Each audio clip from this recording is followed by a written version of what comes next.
No cut the cabin एक psychological thriller है जिसकी कहानी दुनिया के विनाश की एक अनोखी और रहस्यमयी धुन पर रची गई है। जो हो रहा है उस पर यकीन करना मुश्किल है, पर इसे मानने के सिवाय कोई दूसरा रास्ता भी नहीं है। लेकिन इससे पहले कि हम इस कहानी को देखें, चैनल को सब्सक्राइब कर दें। ये कहानी एक गे कपल और उनकी छोटी सी बेटी के इर्द गिर्द घूमती है। डैडी एरिक और डैडी एंड्रयू अपनी बेटी वेन के साथ शहर से दूर एक ग्रामीण इलाके में छुट्टियां बिता रहे हैं। वेन घर के पास में ही कीट पतंगे इकट्ठा कर रही है। एरिक और एंड्रयू घर के अंदर हैं। तभी वेन देखती है कि एक लंबा चौड़ा आदमी उसी की तरफ चला आ रहा है। उसे इस दूर दराज एकांत इलाके में किसी विजिटर के आने की उम्मीद नहीं थी, इसलिए उसे देखकर थोड़ी हैरान है। कोई भी यहाँ यूं ही भटक कर नहीं आ सकता है। उस आदमी के यहाँ आने का कोई न कोई मकसद तो होगा ही, पर वो आदमी दिखने में जितना अजीब और अनोखा लग रहा था, वास्तव में इसके ठीक उलट उतना ही फ्रेंडली और शांत स्वभाव का है। उसने वेन से काफ़ी बातें की और उसके परिवार के बारे में जानकारी हासिल की। फिर बताया कि उसका नाम लेनार्ड है, पर लेनार्ड के साथ उसके 3 साथी भी हैं जो जरा भी फ्रेंडली नहीं लग रहे हैं। उनके हाथों में खास तरह के अजीबोगरीब हथियार हैं। लेनार्ड वेन से कहता है कि वे यहाँ किसी खास मकसद से आए हैं, एक ऐसा काम करने जो दुनिया के इतिहास में आज तक का सबसे जरूरी काम होगा। आज तुम्हें और तुम्हारे दोनों डैडीज को एक कठिन निर्णय लेना होगा। मुझे मालूम है तुम्हारे दोनों पिता हमें घर के अंदर नहीं आने देंगे, लेकिन तुम्हें उन्हें समझाना होगा, नहीं तो हमारे पास दूसरे रास्ते भी हैं। छोटी वेन उनकी बातें सुनकर इतनी घबरा गई कि जल्दी से भागकर घर के अंदर चली गई। उसने डैडी एरिक और डैडी एंड्रयू को बताया कि घर के बाहर कुछ लोग हैं और उनके पास हथियार भी हैं। तब उन्होंने दरवाज़ा अंदर से बंद कर दिया और पुलिस को फ़ोन करने की कोशिश की, लेकिन लेनार्ड और उसके साथियों ने टेलीफोन लाइन पहले ही काट दी थी और यहाँ सेलफोन का नेटवर्क भी नहीं है। तब एंड्रयू ने उन्हें धमकाने की कोशिश की कि उसके पास एक रिवॉल्वर है, अगर किसी ने अंदर आने की कोशिश की तो वो गोली चला देगा। पर बाहर खड़े लेनार्ड और उसके साथियों को इससे कोई फर्क नहीं पड़ता है। वे जानते हैं कि छुट्टियां बिताने कोई गन लेकर नहीं आता है। उन्होंने अंदर आने के लिए दरवाजे और खिड़कियां तोड़नी शुरू कर दी। सबसे पहले लेनार्ड की एक महिला साथी सबरीना अंदर आई। जब एरिक ने उसे रोकने की कोशिश की तो सबरीना ने अपने खास तरह के हथियार, जिसे वे टूल कहते हैं, उससे एरिक के सर पर मारकर उसे घायल कर दिया। एक बार के लिए लगा कि एरिक मर गया है। थोड़ी देर में ही लेनार्ड के बाकी साथी रेडमंड और एड्रियन भी अंदर आ गए। उन्होंने घर पर कब्जा कर लिया। फिर एरिक और एंड्रयू को कुर्सी से बांध दिया। लेनार्ड के साथ आई सबरीना पेशे से एक नर्स है। उसने एरिक के सर पर आई चोट का इलाज किया। फिलहाल वो होश में है। लेनार्ड और उसके साथी उन्हें बताते हैं कि वे उनसे किसी तरह की कोई नफरत नहीं करते हैं और ना ही उनका उन्हें चोट पहुंचाने का कोई इरादा है। वे तो उन्हीं की तरह सामान्य इंसान हैं, पर उनके पास ऐसा करने के सिवाय कोई दूसरा रास्ता नहीं है। वे बार बार अपनी कलाई की घड़ी देख रहे हैं, जैसे किसी खास समय का इंतजार कर रहे हों। फिर अचानक लेनार्ड कहता है कि समय हो गया है। उनकी अजीब हरकतें और उससे भी ज़्यादा अजीब और बेतुकी बातें सुनकर एंड्रयू की घबराहट बढ़ती जा रही है। तभी वे बारी बारी से उनके सामने आकर अपना परिचय देते हैं। सबरीना बताती है कि वो पेशे से एक नर्स है। वो बहुत समय से पैसे बचा रही थी कि यहाँ आकर उनसे बातें कर सकें। लेनार्ड एक प्राइमरी स्कूल में पीटी टीचर है। अगली बारी रेडमंड की है, पर वो लेनार्ड पर इस बात से गुस्सा है कि वे एरिक के होश में आने का इंतजार करके पहले ही बहुत समय गंवा चुके हैं। अब जो आगे करना है, इसके लिए जान पहचान करना बेतुकी सी बात है। हमें सीधे सीधे काम की बात करनी चाहिए। पर लेनार्ड उसे रोकता है, कहता है कि वो उन्हें डरा रहा है। याद रहे कि उन्हें उनकी बातों पर यकीन दिलाए बिना उनका साथ हासिल नहीं हो सकता है। तब रेमंड बड़े ही बेमन से बताता है कि वो एक गैस कंपनी में काम करता है। अपनी बातों और हरकतों से उन सब में सबसे बड़ा साइको वही मालूम पड़ रहा है। उनकी बातें एरिक के पल्ले नहीं पड़ रही हैं। ऊपर से सर पर लगी चोट की वजह से आंखें रोशनी से चौंधिया रही हैं। अगर वे किसी खास ग्रुप के सदस्य हैं और उनके गे होने से उन्हें दिक्कत है, या फिर वे उन्हें बदलना चाहते हैं, तो ये सही तरीका नहीं है। तभी एड्रियन उन्हें अपना परिचय देती है कि वो पेशे से एक कुक है और एक बड़े रेस्टोरेंट में काम करती है। तभी लेनार्ड कहता है कि अब समय हो गया है और वो उनके यहाँ आने का मकसद बताता है। वे चारों यहाँ दुनिया के विनाश को रोकने आए हैं, लेकिन ऐसा करने के लिए उन्हें उनकी मदद चाहिए। उनके पास केवल एक ही रास्ता है। एरिक, एंड्रयू और वेन तीनों में से किसी एक को अपनी मर्जी से अपनी बलि देनी होगी, तभी दुनिया तबाही से बच पाएगी। अगर वे तीनों किसी को बलि के लिए नहीं चुनते हैं या बलि असफल हो जाती है तो दुनिया खत्म हो जाएगी, पर वे तीनों जिएंगे जबकि बाकी दुनिया खत्म हो जाएगी। वे तीनों दुनिया के अंत के गवाह होंगे। लेनार्ड कहता है कि वे उनकी मर्जी के खिलाफ उनमें से किसी की बलि नहीं चढ़ा सकता है और ना ही उनके बदले में किसी का चुनाव कर सकता है, इसलिए उन्हें खुद चुनना होगा। पर ऐसी बेतुकी बातें किसके गले उतरेंगी? एंड्रयू कहता है कि ऐसा है तो वे कभी भी खुद में से किसी को बलि के लिए नहीं चुनेंगे, भले ही दुनिया खत्म ही क्यों ना हो जाए। लेनार्ड उन्हें समझाने की कोशिश करता है कि वे खास हैं, वे चुने गए हैं, जैसे हम चारों चुने गए हैं। हम ईश्वर के द्वारा यहाँ भेजा गया है। ईश्वर ने उनसे दर्शन में बातें की है और उन्हें एक खास और तय निर्देश दिया है। अगर वे बलि नहीं करा सकते हैं तो सबसे पहले शहर के शहर पानी में डूबते चले जाएंगे, समंदर उन्हें खा जाएगा। इसके बाद एक भयंकर महामारी फैलेगी, फिर आसमान कांच के टुकड़े की तरह टूटकर धरती पर गिरेगा और आखिरी में ईश्वर की उंगली धरती पर फिरेगी और दुनिया अनंत काल के लिए अंधेरे में समा जाएगा।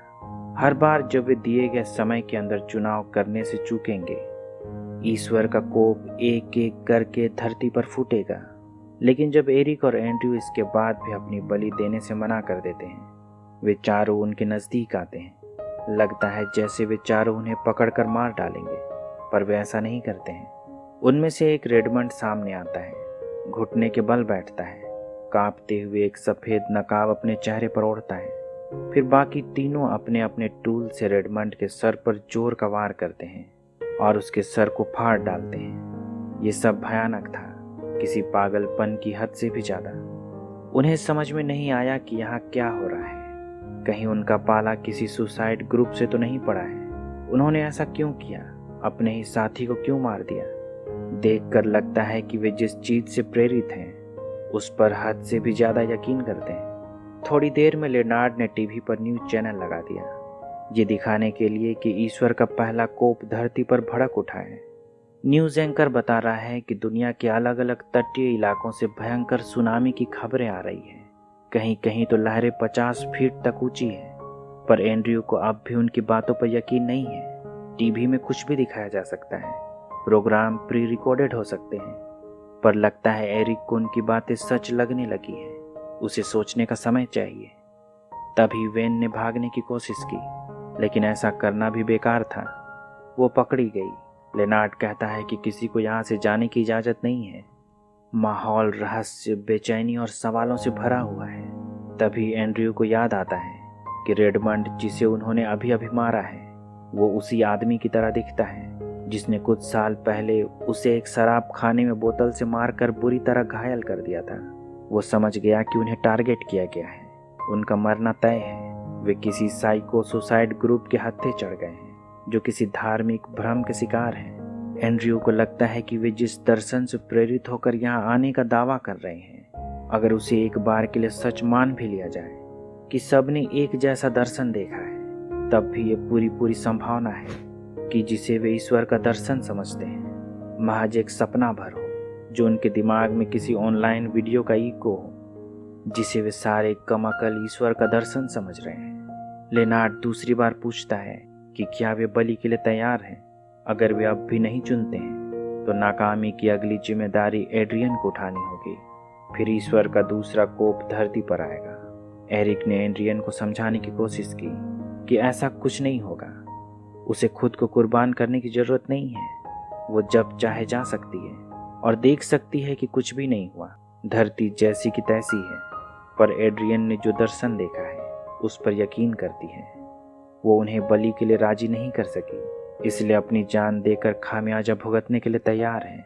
लेनार्ड और सबरीना ने एड्रियन को वैसे ही मार डाला जैसे रेडमंड को मारा था। इसके बाद सबरीना फिर से टीवी ऑन करती है। अब इसमें खबर चल रही है कि एक जानलेवा और बहुत ही ज़्यादा संक्रामक वायरस ने छोटे बच्चों को मारना शुरू कर दिया है और तेजी से दुनिया के अलग अलग कोने में फैल रहा है। अब लगता है कि एरिक को उनकी बातों पर भरोसा होने लगा है। वो कहता है कि उसने भी एक ज्योति देखी थी पहली बार जब वे रेडमंड को मार रहे थे। उसके ठीक पीछे उसने एक रोशनी देखी थी और अब भी जब वे एड्रियन को मार रहे थे उसने फिर से वही ज्योति देखी, पर उसके सर में चोट लगी है। उसे भ्रम हो सकता है। थोड़ी देर बाद वेन ने जोर जोर से चिल्लाना शुरू कर दिया। जब लेनार्ड उसे शांत करने की कोशिश कर रहा था, एंड्रयू ने खुद को कुर्सी से आज़ाद कर लिया और सीधे घर के बाहर भागा। उसने अपनी गाड़ी में रिवॉल्वर रखा है जिसे उसने बहुत पहले खरीदा था। सबरीना ने उसे रोकने की कोशिश की और उसके पैरों पर अपने स्पेशल टूल से मारकर जख्मी कर दिया, पर उसे रिवॉल्वर तक पहुंचने से नहीं रोक सकी। वो रिवॉल्वर लेकर सीधे घर के अंदर आया क्योंकि एरिक और वेन अब भी वहीं थे। उसने लेनार्ड पर बंदूक तान दी, पर सबरीना ने वापस उस पर हमला किया। इस बार एंड्रयू के हाथ में रिवॉल्वर थी। उसने सबरीना को शूट कर दिया। सबरीना मर चुकी है। एंड्रयू हत्यारा नहीं है और जानबूझकर किसी को मारना नहीं चाहता है, इसलिए लेनार्ड को एक मौका देता है। कहता है कि वो उसे बाथरूम में बंद कर रहा है और जब वो गाड़ी के जाने की आवाज़ सुने तो बाहर आ सकता है, पर अगर उसने बात नहीं मानी तो उसे मारने से वो झिझकेगा नहीं। लेकिन जब उसने लेनार्ड को बाथरूम में बंद करने की कोशिश की तो लेनार्ड ने एंड्रयू से रिवॉल्वर छीन लिया। तभी एरिक ने टीवी ऑन कर दिया। इसमें खबर चल रही है कि ढेरों पैसेंजर फ्लाइट्स बिना किसी वार्निंग, बिना किसी डिस्ट्रेस सिग्नल के अचानक क्रैश हो रही है। जैसा कि लेनार्ड ने बताया था कि आसमान से बादल कांच की तरह टूटकर धरती पर गिरेंगे। एरोप्लेन भी उसी तरह धरती पर गिर रहे हैं। लगता है एरिक को लेनार्ड पर यकीन होने लगा है। वो अपनी बलि देकर धरती को खत्म होने से बचाने के बारे में सोचने लगा है। लेनार्ड आखिरी बार पूछता है कि क्या वे बलि के लिए तैयार हैं। अगर नहीं तो ईश्वर का आखिरी कोप भड़केगा। वो अपनी उंगली धरती पर फेरेगा और धरती हमेशा के लिए अंधकार में समा जाएगी। फिर अनंत दुख और चीखें सुनाई पड़ेगी। पर एरिक और एंड्रयू ने लेनार्ड को कोई जवाब नहीं दिया। लेनार्ड के पास अब कोई रास्ता नहीं है। उसे अपनी नाकामी के लिए खुद को मारकर हर्जाना भरना पड़ेगा। उसने चाकू से अपना गला काट लिया। जैसे ही लेनार्ड अपनी आखिरी सांसें छोड़ता है, एंड्रयू और एरिक देखते हैं कि आसमान काला होने लगा है, जैसे धरती पर अंधेरा छाने लगा हो। आसमान से प्लेन धरती पर कांच के टुकड़ों की तरह गिर रहे हैं। यानी लेनार्ड ने अब तक जो कुछ भी कहा है सब सच था। लेनार्ड ने यह भी कहा था कि अगर वे चुनाव नहीं करते हैं तो भले ही इंसानियत धरती से खत्म हो जाए, पर वे तीनों जिएंगे और धरती के अंत के गवाह होंगे। एंड्रयू चाहता है कि भले ही दुनिया खत्म हो जाए, वे तीनों साथ रहें, पर एरिक खुद की बलि देने के लिए पूरी तरह से तैयार है। वो ऐसी जिंदगी नहीं जीना चाहता है जिसकी हर एक सांस में करोड़ों लोगों की मौत की चीखें हों। भले ही दुनिया ने उनके साथ हमेशा नाइंसाफी की हो, उसकी तरह के लोगों को बीमारी समझा हो, फिर भी वो अपनी कुर्बानी देने के लिए तैयार है। वो चाहता है कि उसकी बेटी एक अच्छी जिंदगी जिए, उसे सब कुछ मिले, ठीक वैसे ही जिए जैसा वो चाहती है। एंड्रयू ने आखिरकार एरिक को गोली मार दी। फिर सब शांत हो गया। तबाही अचानक से रुक गई। सुनामी शांत हो गई। महामारी खत्म हो गई। काले बादल छट गए। सब कुछ पहले की तरह शांत हो गया।